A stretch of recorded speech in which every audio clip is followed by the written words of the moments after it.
it's a beautiful placement, and Zia Martial Arts represents that. I just feel like what you've created with Spencer shows Venus in Pisces in the seventh house. Like and then you and Jackie embody that. It's just so beautiful. So I just wanted to have you on Friday Venus Day. Okay, thanks, Mark. Can you share a bit about yourself? I'm so excited for people to get to know you. Yeah, yeah. My primary job is a martial arts instructor. Um, I own I own Zia Martial Arts in Las Cruces. Um, and yeah, it's been a really great journey in martial arts. Before that, I was in the field of helping adults with disabilities. I've been like a caregiver, and I did that for like 12 years. I also have a son who has autism. He's 19 now, so really for a long time I did a lot of work with that community, and just recently got back into it. But I left that to open the gym, and it was really just like kind of stepping out there and taking a chance, because you never know.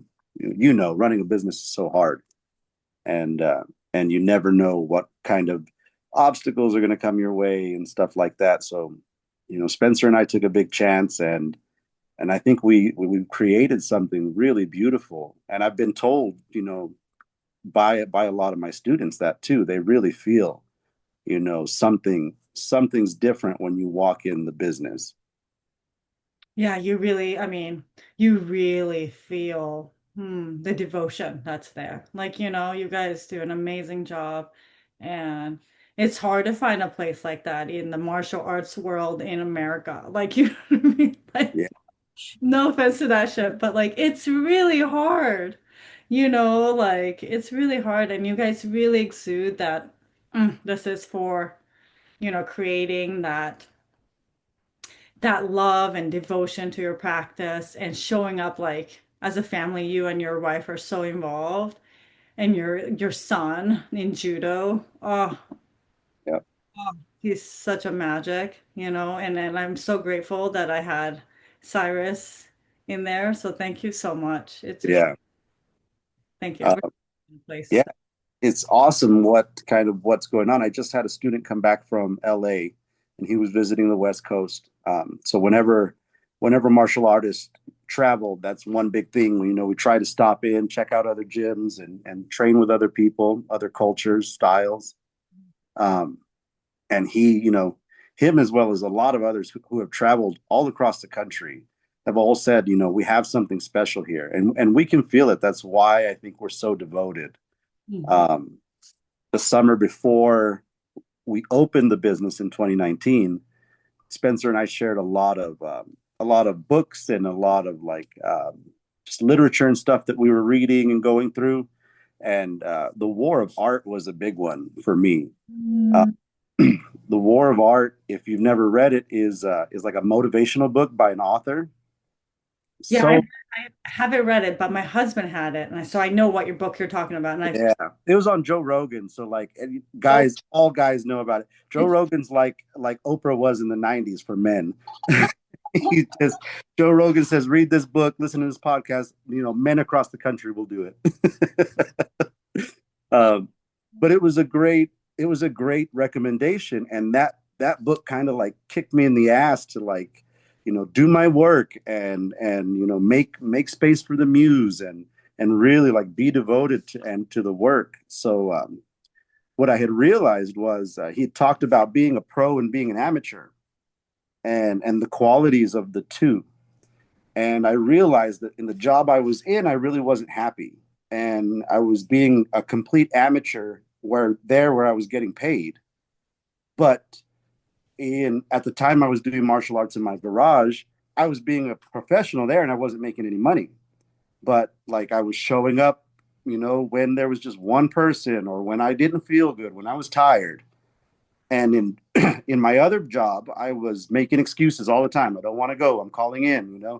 So that really gave me the push to shift and say, hey, take a chance on this and let's see where it leads. And I'm really happy, for stuff like that. The My Big Toe book was another one that we shared that summer, and it was life changing, really. Wow. How long? So you read that book long ago. It's a very big book, and it took me multiple attempts to get all the way through it. The guy is very technical. You saw him on the podcast. He's not a very like engaging speaker, so he's a little dry. His humor's dry, and it took a long time to get through it. But but I got it on audiobook, and I love audiobooks, so that's how I was able to power through. Yeah. Yeah, so that's My Big Toe by Thomas Campbell, and that was the book that ultimately led me to you. I finished that audiobook, and like I almost immediately grabbed my phone and said, like, I need to study this. I've got to learn this. How did you put that connection from that book to yoga? Like that's what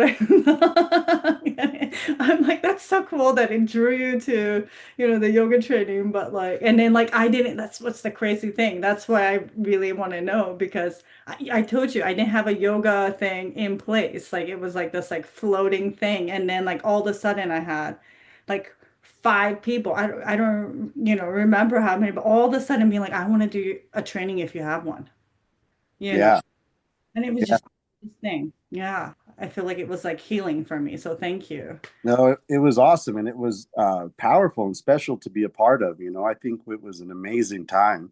I learned so much. But yeah, it's funny how right like this book about simulation theory, and then how do I connect that with yoga, right? But the title of the podcast was like something about like, oh, I accidentally proved God exists or something like that, right? Yeah, yeah, yeah. Um, and so that's essentially the book. You get there expecting, you know, astral projection and simulation theory, and you get that. But ultimately, what the whole book ties back to, what his experience in other realms ties back to, is love, God.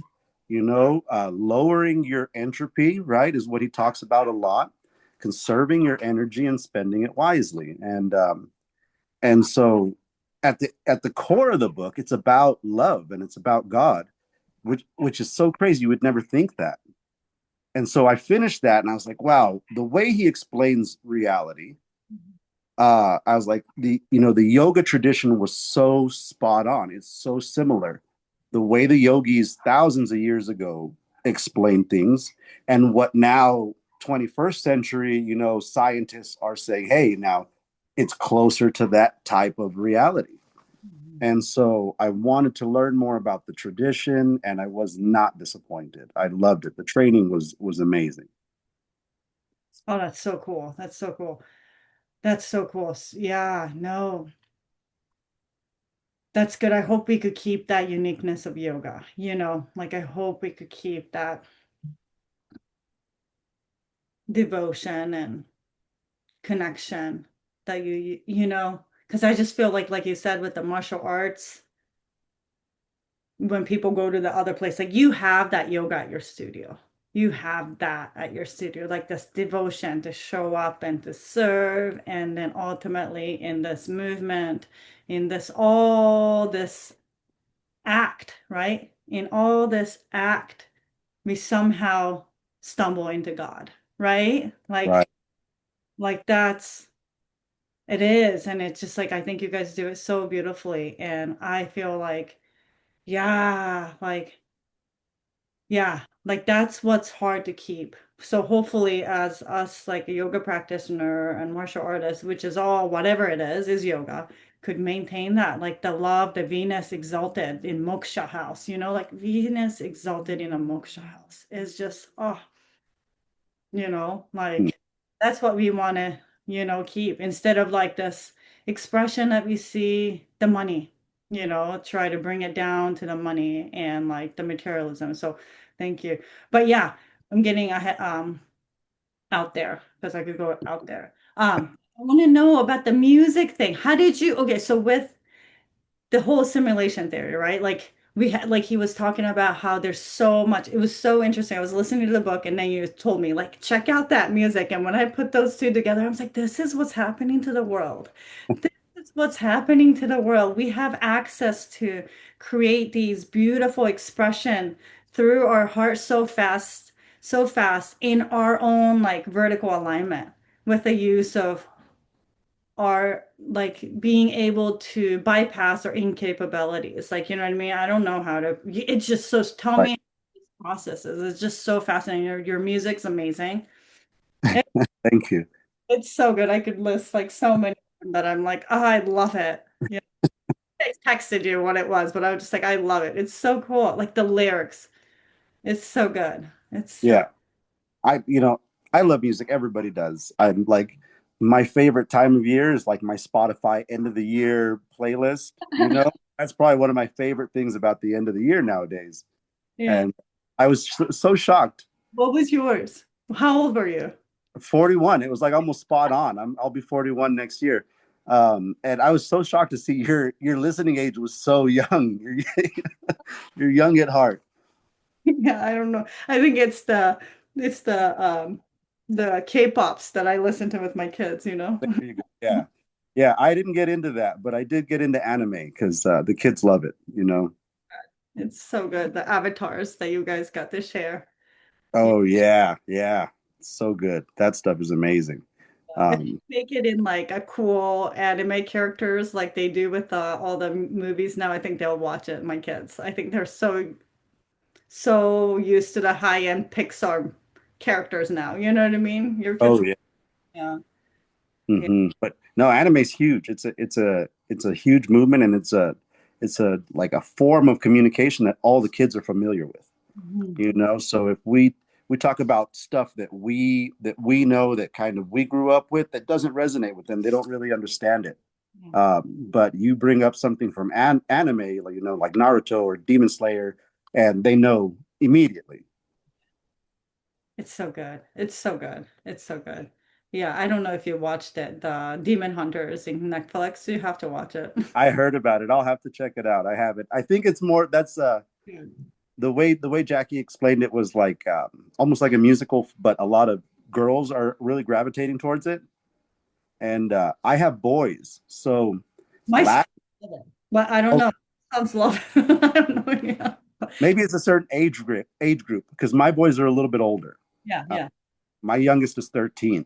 but it's so funny. Last year, I was really shocked because they all got into this musical that was based on the Odyssey by Homer, and this guy wrote this really beautiful musical, put it out there on TikTok and YouTube, and the kids just like fell in love with it. So that's all we listened to last year was that musical.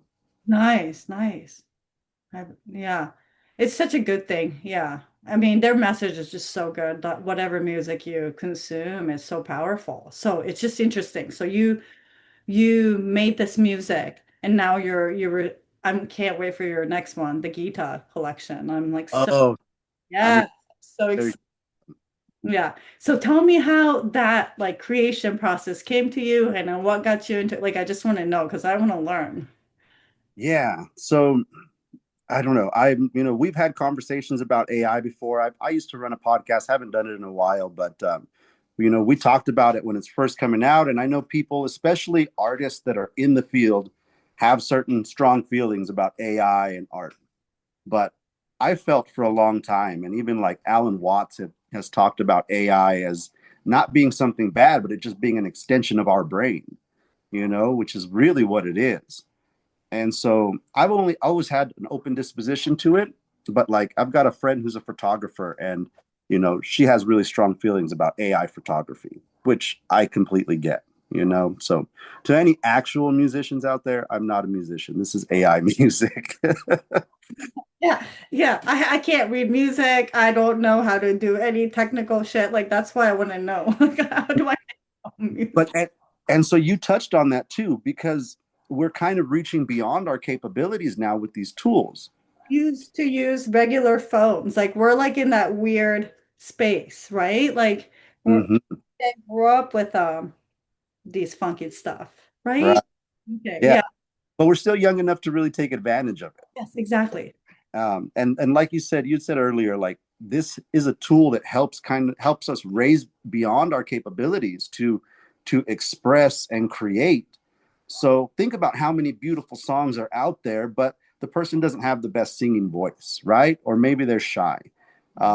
This allows that person to, to really express themselves. Um, Same thing with the writing. Like I told you, I'm working on, on a book with AI, with the help of AI, because I've always wanted, when I write, I was like, man, I wish I can have somebody I can bounce this off of. And that's exactly how I use it. Uh, Mhm. the music came around in an interesting fashion. When I first heard about the AI songs, my son had showed it to me. We played D&D, and my kids love D&D. And we had this whole long campaign, took us like 6 months, and we all had characters. And my son made some AI music about our characters and the game that we were playing. It was great, and everybody loved it. Um, so when more people started talking about this AI music stuff, I was like, okay, I've got to check it out now. And I use ChatGPT. This is the process. I use ChatGPT, and I have a bunch of threads where I have separate conversations. If you haven't used it before, ChatGPT was always fun, but last year, I think it was last year, it got a memory upgrade. I don't know if you're familiar. No, what is a memory upgrade? They upgraded ChatGPT's memory, because before you could ask it a question, it would give you information, but you couldn't say like, "Oh, remember what I just told you, 30 minutes ago?"